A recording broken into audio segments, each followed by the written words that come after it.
The purpose of this video is to show you how to encrypt and decrypt your important files. I'm starting off by creating a new file, but feel free to use whichever file you want to secure. I'm going to create a secret chili sauce file that I need to be encrypted. So right click on this file and go to its properties and click the advanced button and then check the encrypt contents to secure data checkbox and hit apply. Okay, now we want to apply this to the current folder, not just the file.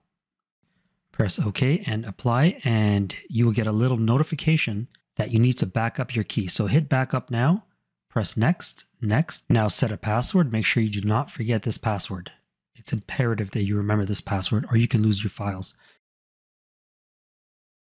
In this drop-down, pick the second option. It's a stronger encryption. Now let's name the file. I'm going to name it My Personal Key. Press next, and that's it. Hit finish, and you have your encryption key for those files or for any file you create on this user account.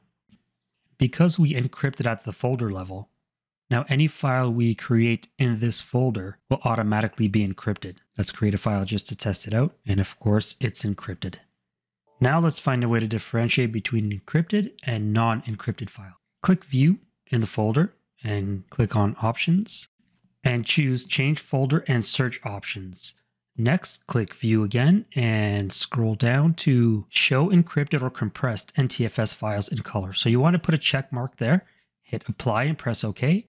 When you come back to the folder, you'll notice that the files are green and no longer gray. So that'll give you some indication as to whether they're encrypted or not. Okay, coming back to our key, it's always good practice to back it up to an external media, a USB drive, someplace away from the files you're securing. Up until now, we've been using a standard Windows user account. I do have an administrator account I'm going to log into and try to access these files. Let's see what's going to happen.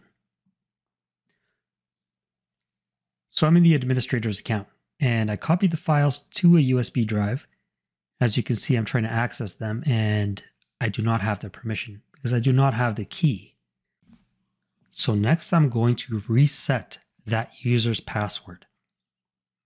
If that user did not back up his key, he would no longer have access to his encrypted files. He would lose them completely.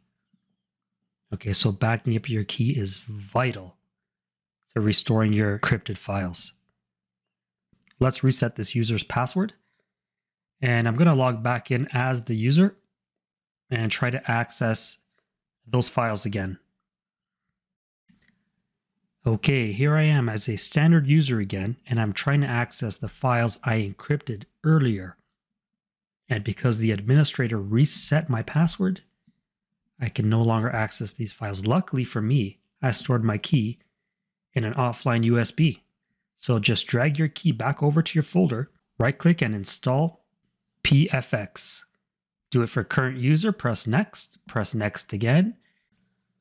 And here's where you enter the password you used to create the key.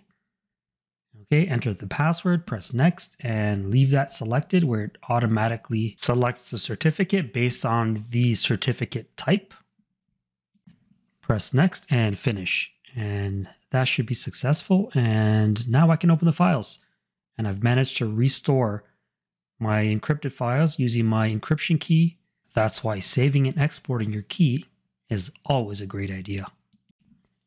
Thank you for watching, and if this helped you in any way, please take a moment to hit like and subscribe. See ya.